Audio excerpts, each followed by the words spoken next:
गए एक दुकान पे और वहां से आपने 10,000 रुपए का मोबाइल लिया, वो है आपकी ट्रेडिशनल मार्केट। उस मोबाइल रिटेलर के पास वो मोबाइल आया होलसेलर के पास से, होलसेलर के पास आया रिटेलर के पास से, रिटेलर के पास आया वहां से आपके कहां से ऊपर कंपनी से, राइट, C&F से होता हुआ। अब उस दुकान में दो लोग हैं, एक तो दुकानदार है और एक दुकान में काम करने वाला सेल्समैन है। बात समझ में आ गई? जो सेल्समैन है वो दोस्तों हार्डकोर सेलिंग कर रहा है, 1-to-1 सेलिंग कर रहा है। हार्डकोर सेलिंग का मतलब क्या होता है? 1-to-1 सेलिंग, यानी कि वो जितना भी माल बेचेगा एक एक ग्राहक को समझा करके बेचेगा। फिर वो चाहे दुकान में काम करने वाला मोबाइल बेचने वाला सेल्समैन हो, मोटरसाइकिल बेचने वाला सेल्समैन हो, कार बेचने वाला सेल्समैन हो, इंश्योरेंस पॉलिसी बेचने वाला सेल्समैन हो, बैंक अकाउंट खोलने वाला सेल्समैन हो, क्रेडिट कार्ड बनवाने वाला सेल्समैन हो, कपड़े बेचने वाला सेल्समैन हो, चने बेचने वाला ट्रेन में वो सेल्समैन हो, मूंगफली बेचने वाला हो, सब्जी बेचने वाला हो, ये सब लोग कौन है? सेल्समैन। कौन है? सेल्समैन। अब ये सेल्समैन जो सेल कर रहे हैं इसको बोलते हैं हार्डकोर सेलिंग, यानी कि इसमें बहुत अधिक परिश्रम लगता है और जितना अधिक परिश्रम सेल्समैन करेगा उतना अधिक वो कमीशन वहां से प्राप्त करेगा। जैसे उदाहरण के तौर पर इंश्योरेंस कंपनी वाले को ये टारगेट दिया जाता है कि भाई तू एक सेल करेगा तो मान लो 15,000 की अगर तूने एक पॉलिसी बेची है तो तेरे को 30% यानी कि लगभग 5,000 रुपए कमीशन मिलेगा। तो उसको क्या कर दिया गया? पैसे का, रिवार्ड का उसे मोटिवेशन दिया गया कि एक सेल के ऊपर तेरे को 5,000, तेरे को सैलरी नहीं मिल रही है लेकिन तेरे को क्या मिल रहा है? कमीशन। तो अगर उस लड़के ने अगर 10 पॉलिसी सेल कर दी तो 50,000 रुपए कमा लेगा महीने में, और अगर 20 पॉलिसी सेल कर दी तो लाख रुपए कमा लेगा। यस और नो? लेकिन हार्डकोर सेलिंग की एक बहुत बड़ी प्रॉब्लम होती है, और वो प्रॉब्लम ये होती है कि हार्डकोर सेलिंग करने वाले सेल्समैन के पास में लिमिटेड टाइम होता है, 24 ही घंटे होते हैं। कितने घंटे होते हैं? 24 ही घंटे होते हैं। और 24 घंटे में से अधिक बंदा 8 घंटे मेहनत कर सकता है, 12 घंटे मेहनत कर सकता है या 16 घंटे मेहनत कर सकता है। 16 घंटे भी रोजाना नहीं कर सकता, चलो मान भी लेते हैं 16 घंटे मेहनत करता है तो, बट इतना तय है कि वो नौकरी वाले से ज्यादा पैसा कमाएगा। जैसे मैं आपको बता दूं, LIC का एक टॉप मोस्ट कमीशन प्राप्त करने वाला एक एजेंट है जो LIC कंपनी के CEO से ज्यादा कमीशन लेता है, क्योंकि LIC कंपनी का जो CEO है उसकी तो तनख्वाह फिक्स है, उसकी तनख्वाह फिक्स है। पावर में वो ज्यादा है, पावर में वो CEO ज्यादा है, ताकत में वो CEO ज्यादा है, लेकिन पैसा कौन ज्यादा कमा रहा है? एजेंट। कौन ज्यादा कमा रहा है? एजेंट। क्यों? क्योंकि उसको कमीशन मिल रहा है और इसको सैलरी मिल रही है। बात समझ में आ गई? यस और नो? उसका नाम मेरे ध्यान नहीं है, महाराष्ट्र का है, लेकिन वो 400 करोड़ रुपए की संपत्ति बना चुका है इंश्योरेंस के माध्यम से पैसा कमा करके। इतना मैं आपको बताता हूँ, 400 करोड़ बहुत बड़ी बात होती है। बात समझ में आ रही है? यस और नो? तो बेचने वाला हर व्यक्ति आज की डेट में नौकरी वाले से ज्यादा पैसा कमाता है और कमा सकता है। अब बेचने के लिए सबसे बड़ी बात यह है, सबसे बड़ी खूबी है कि बेचने के लिए आपके पास पढ़ाई लिखाई होना का जरूरी नहीं है। मेरी बात समझ में आ रही है? जैसे दवाई लिखने के लिए तो डॉक्टर की डिग्री होनी जरूरी है, लेकिन दवाई बेचने के लिए डॉक्टर की डिग्री होने की जरूरत नहीं है। उदाहरण के तौर पर जो डॉक्टर को जाकर के दवाई बताते हैं कि सर हमारी कंपनी की आप दवाई पेशेंट को रिकमेंड करो, उसको बोलते हैं MR। क्या बोलते हैं? MR, medical representative. और मेडिकल रिप्रेजेंटेटिव बनने के लिए आज से कुछ समय पहले तक 12वीं पास होना ही काफी था, आज की डेट में ग्रेजुएट लेते हैं, फार्मासिस्ट होने की भी जरूरत नहीं है। और दवाई बेचने वालों को दोस्तों मैंने करोड़ों रुपए कमाते हुए देखा है, जो MR का काम करते थे, किसी कंपनी में MR की जॉब करते थे, आज वो मेडिसिन की एजेंसी उन्होंने ले ली है, कंपनी उन्होंने खोल ली है, आज वो करोड़ों रुपए कमाते हैं। जहां मैं रहता हूं मैंने उसी सोसाइटी में ये देखा है। बात समझ में आ गई? यस और नो? अब पहली सेलिंग हो गई है, लेकिन इसमें प्रॉब्लम क्या है? इसमें मेहनत बहुत ज्यादा है। दूसरी बात क्या है? आपके पास में समय कम है, और तीसरी बात क्या है कि आपके पास में ग्राहकों का दायरा सीमित है। अगर आप भरतपुर के, मान लो आप LIC के एजेंट हैं, तो LIC के एजेंट भरतपुर में कितने सारे होंगे, पहली बात। दूसरी बात, आप कितने लोगों तक पहुंच पाओगे LIC बेचने के लिए, राइट और रॉन्ग। तीसरी बात, एक व्यक्ति ने अगर एक घर में LIC ले ली तो दोबारा उस घर में LIC सेल करना मुश्किल है, व्यक्ति नहीं खरीदता, यस और नो। हार्डकोर सेलिंग की ये प्रॉब्लम है। अब आती है बात दूसरी। दोस्तों, जिस व्यक्ति ने एजेंसी ले रखी है, चाहे वो मोटरसाइकिल की एजेंसी ले रखी है, चाहे वो कार की एजेंसी ले रखी है, चाहे वो इंश्योरेंस की एजेंसी ले रखी है, वो व्यक्ति ज्यादा पैसा कमाता है। इसको बोलते हैं फ्रेंचाइजी बेस्ड बिजनेस। क्या बोलते हैं? Franchisee based business. जैसे आपके भरतपुर में, मैं यहां से जब जाता हूं तो मैं देखता हूं रिलायंस ट्रेंड का शोरूम देखता हूं, यस और नो। इसी प्रकार से आपके शहर में रिलायंस का भी होगा, एडिडास का भी होगा, प्यूमा का भी होगा। बात समझ में आ रही है? इसी प्रकार से आपके शहर में हो सकता है डोमिनोज का भी आपका रेस्टोरेंट हो, मैकडोनल्ड का भी रेस्टोरेंट हो। तो ये सब क्या है? फ्रेंचाइजी है। क्या है? फ्रेंचाइजी। आपके शहर में मारुति का शोरूम भी होगा, आपके शहर में हीरो होंडा मोटरसाइकिल का भी शोरूम होगा, बजाज का भी शोरूम होगा। ये क्या है? फ्रेंचाइजी है। क्या है? फ्रेंचाइजी है। तो फ्रेंचाइजी में सामान ज्यादा होता है, ग्राहक ज्यादा आता है और कमीशन भी ज्यादा आता है, लेकिन फ्रेंचाइजी खोलने के लिए पैसा भी ज्यादा लगता है। बात समझ में आ गई? यस और नो? फ्रेंचाइजी खोलने के लिए पैसा भी ज्यादा लगता है। तो अब तीसरा ऑप्शन, आज जो 21वीं सदी का जो बिजनेस है, जिसको बोलते हैं डायरेक्ट सेलिंग बिजनेस, ये डायरेक्ट सेलिंग बिजनेस फ्रेंचाइजी का एडवांस वर्जन है, प्रो वर्जन है। कैसे? कि अगर आप डायरेक्ट सेलिंग बिजनेस का चुनाव करते हैं, अगर आपको डायरेक्ट सेलिंग बिजनेस करना है, तो डायरेक्ट सेलिंग बिजनेस करने के लिए आपको फ्रेंचाइजी लेने की जरूरत नहीं होती। आपको केवल और केवल अपना कोड रजिस्टर्ड करना होता है। एक बार अगर आपका रजिस्ट्रेशन हो गया तो उसके बाद में आप इस कंपनी के प्रोडक्टों को प्रमोट कर सकते हैं और प्रमोट करके आप अधिक से अधिक कमीशन प्राप्त कर सकते हैं। यहां पर सैलरी नहीं मिलती है। आपको रजिस्ट्रेशन के लिए करने के लिए क्या करना होता है? रजिस्ट्रेशन करने के लिए आपको सिर्फ इतना करना होता है कि आपको अपना पैन कार्ड, आधार कार्ड और अपना बैंक अकाउंट का पासबुक या कैंसिल चेक देना होता है, आपका रजिस्ट्रेशन हो जाएगा, कोड बन गया आपका। रजिस्ट्रेशन करना इतना ही आसान है जितना फेसबुक में आईडी बनाना। इसमें सिर्फ आपको यहाँ पर एक चीज ऐड होगी कि आपका पैन कार्ड, आधार कार्ड और पासबुक लगेगा। केवाईसी अपलोड हो गई, आपका रजिस्ट्रेशन हो गया। अब आपके पास में फ्रेंचाइजी है, पैसा नहीं लगाया अभी तक आपने, गौर से सुनना, आपने केवल रजिस्ट्रेशन किया है और आपके पास में अधिकार वही है जो मारुति के शोरूम के मालिक के पास है, जो हीरो होंडा के शोरूम के मालिक के पास है। क्या? कि ग्राहक अगर सामान आपसे मांगता है तो आप उसे 1 लाख का नहीं, 1 करोड़ का नहीं, 100 करोड़ का भी माल दे सकते हो। माल कंपनी देगी, कंपनी देगी, कस्टमर आपको पैसा देगा और कमीशन आपको मिलेगा, लाभ आपको मिलेगा। ये है advance version of direct selling. फर्क क्या होगा इसमें? फर्क सिर्फ इतना होगा कि मारुति के शोरूम में तो कस्टमर खुद चल करके आता है, लेकिन हमारे को यहाँ पर कस्टमर के पास अपनी दुकान ले जानी पड़ती है। 2 तरह का ग्राहक है हमारे देश के अंदर, एक बोलते हैं पुल कस्टमर और एक बोलते हैं पुश कस्टमर। पुल कस्टमर कौन होता है? जो खुद चल करके दुकान पे आता है। और पुश कस्टमर कौन होता है?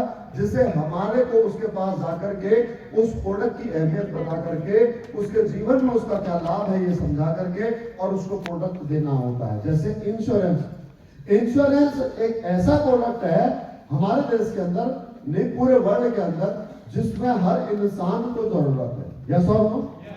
है या नहीं है? यहां तक कि सजीव चीजों को ही नहीं, निर्जीव चीजों को भी जरूरत है।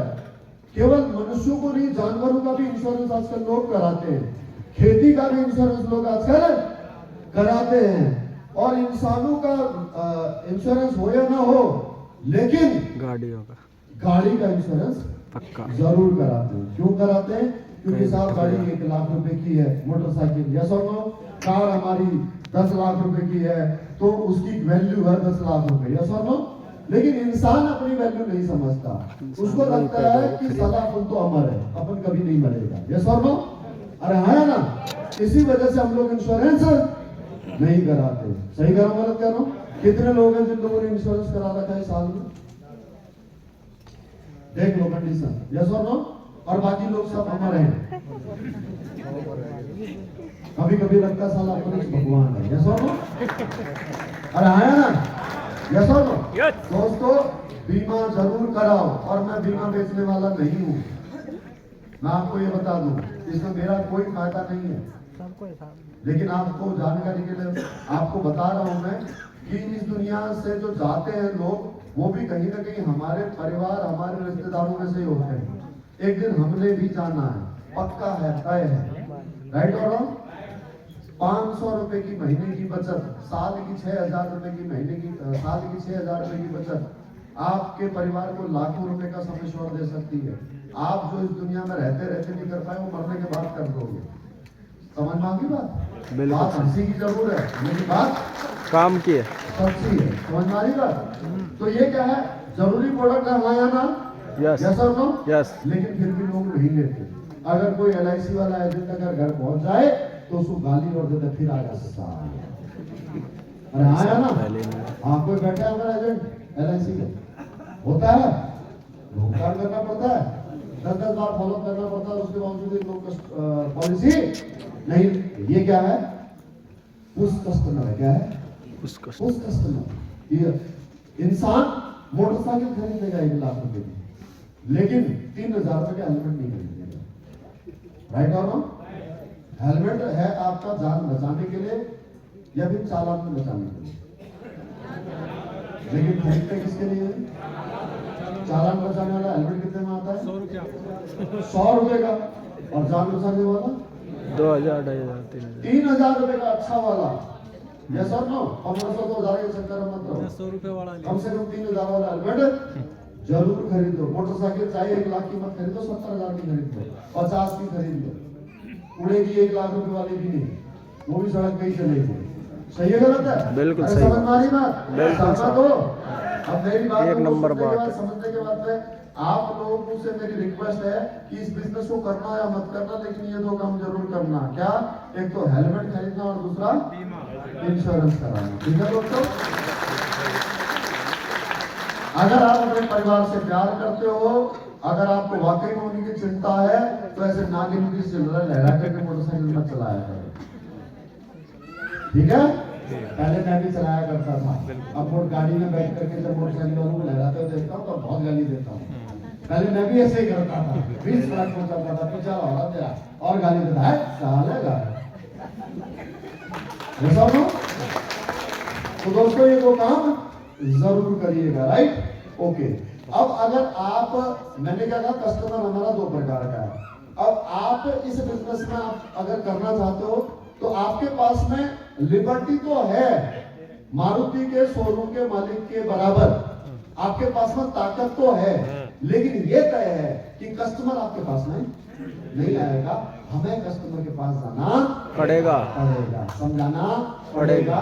जैसे कोलगेट वालों ने समझाया था, भैया अगर राख से और कोयले से मंजन करोगे तो तुम्हारे दांत घिस जाएंगे, तुम्हारे मसूड़ों से खून आएगा, तुम्हारे मसूड़े कमजोर पड़ जाएंगे, तुम्हारे दांत जल्दी झड़ जाएंगे। समझाया लोगों को, धीरे धीरे लोगों ने स्वीकार किया। हमने कहा लोगों को, बिस्लेरी ने जब पानी बेचना शुरू किया बस स्टैंड में, रेलवे स्टेशन पे, तो लोगों को समझाया कि रेलवे स्टेशन पे जो आप पानी पी रहे हो गंदा पानी है, इससे आपको हैजा होता है, पीलिया होता है, आप ये सील पैड जो है कि मिनरल वाटर पियो, इससे आपको लीवर की प्रॉब्लम नहीं होगी, कोई हैजा या कोई ऐसा इन्फेक्शन नहीं होगा। एक बार समझा दिया, एक बार आदत लगा दी, और एक बार आदत लगा दी तो फिर उसके बाद में लोग लाइन लगा करके आज उस प्रोडक्ट को खरीद रहे हैं। तो आज ये 21वीं सदी का रेवोल्यूशन है। ये आज तक ये बिजनेस प्रारूप में नहीं था। हिंदुस्तान में ये बिजनेस दोस्तों पिछले 26-27 सालों से चल रहा है। पूरे वर्ल्ड के अंदर अमेरिका में इस बिजनेस की शुरुआत हुई है आज से 200 साल पहले, लेकिन पिछले 26-27 सालों में ये बिजनेस अपनी पहचान नहीं बना पाया। क्यों नहीं बना पाया? उसके पीछे का कारण, पहला कारण तो ये है कि इसकी कोई पढ़ाई नहीं है, कोई डिग्री नहीं है, इसकी स्कूल में इसका कोई कोर्स नहीं है। और दूसरा, इस इंडस्ट्री ने कोई खास अचीवमेंट नहीं दी है लोगों को। जैसे अगर मैं बात करूं पिछले 26-27 सालों के अंदर, तो बहुत कम लोग हैं जो इस बिजनेस में सफल हुए हैं, गिनती के लोग हैं। बात समझ में आ गई? यस और नो? और तीसरी बात यह है कि इस काम का सहारा लेकर के लोगों ने ठगा बहुत है, लूटा बहुत है। लोगों ने इस बिजनेस का मॉडल लिया और इस बिजनेस का मॉडल लेकर के लोगों ने मनी सर्कुलेशन करना शुरू कर दिया, मनी रोटेशन करना शुरू कर दिया। अब मनी रोटेशन क्या होता है, मैं आपको आसान शब्दों में समझाता हूं। कमेटी तो सुनी होगी आपने गांव में? यस। किस किसने करी है कमेटी? ओके, सभी ने नहीं किया, सब आपने करी। आ जाओ भाई, कमेटी करी है। अब कमेटी में क्या होता है? कितने लोग हैं तुम्हारी कमेटी में? 110 लोग हैं, राइट? अब ये 110 लोग हैं। अब ये 110 लोग क्या कर रहे हैं? पहला व्यक्ति ये है, इसको पैसा दिया, राइट? 109 लोगों ने। उसके बाद में अगले महीने दूसरे को दिया, उससे अगले महीने तीसरे को दिया, उससे अगले महीने चौथे को दिया, उससे अगले महीने पांचवे को दिया। और 500 निकला, हराम को पैसे लेकर के भाग गया। ये हो गया मनी सर्कुलेशन का नुकसान। समझ में आ गया? इसको कहते हैं मनी को सर्कुलेट करना। ये कंपनी एक्ट 1956 ए के तहत इलीगल है। एक दूसरे को पैसे देना, ऐसे क्राउड फंडिंग करना, पैसे इकट्ठा करना, उससे जो कि लॉटरी निकालना, ये सब क्राउड फंडिंग है। और इसको तरह तरह से लोगों ने इसका दिमाग लगाया। जैसे PACL का अगर आपने नाम सुना हो, सहारा का अगर आपने नाम सुना हो, यस और नो? शारदा चिट फंड अगर आपने सुना हो, आता है साई प्रसाद, गोल्ड सुप, B2B social trade, speak Asia, B2B और क्या नाम था वो, RMCL, right? Future better, bike board. और आज की डेट में एक नई चीज और दे दी है, क्रिप्टो करेंसी के नाम पर। क्रिप्टो करेंसी कुछ नहीं है। जैसे देखो, मेरी बात सुनो, क्रिप्टो करेंसी क्या है? अगर किसी को नहीं पता तो मैं आसान शब्दों में समझा देता हूँ। किसी ने पहली बार नाम सुना, अगर आप नाम सुनते हो और कोई आपको ये लालच देता है कि क्रिप्टो करेंसी में पैसा लगाओ, क्रिप्टो करेंसी में एक कॉइन खरीदोगे तो आपको आज इतने का मिल रहा है, इसके भाव कल के दिन बहुत ज्यादा बढ़ेंगे। यस और नो? यस। देखो, बैंक, मैं आपको बैंक के माध्यम से समझाता हूँ। बैंक हमारे से पैसा लेता है, बिल्कुल। हमने FD कराई है, बैंक हमारे को कितना ब्याज देता है? अरे FD में कितना ब्याज देता है? 7%, 5-6% से ज्यादा नहीं देता। 6% या 5%, सेविंग में तो बात करते हैं, सेम तो 4%, 2-3%। चलो 6% पकड़ के चलो। यस। और उसके बाद में मान लो, और कम होगा। खड़े हो सर, आप खड़े होना, इधर आ जाओ। आपने पैसा जमा कराया 20 लाख, आपको ब्याज मिलेगा कितना? 6%। इसको 6% ब्याज कहां से देगा बैंक? 6%। वो पैसा बढ़ेगा कैसे बैंक? दिमाग लगाओ, किसी और को लोन दे देगा। अब ये आया लोन लेने के लिए, इसने 20 लाख रुपया लोन लिया, इसको लोन देगा 9% में। क्या देगा? 9% में। इसको 6% दे देगा, बचेगा 3% खुद रखेगा। समझ में आई बात? ये भी मनी रोटेशन ही कर रहा है, लेकिन ये RBI की गाइडलाइन के अनुसार कर रहा है। इंश्योरेंस भी मनी रोटेशन ही कर रहा है।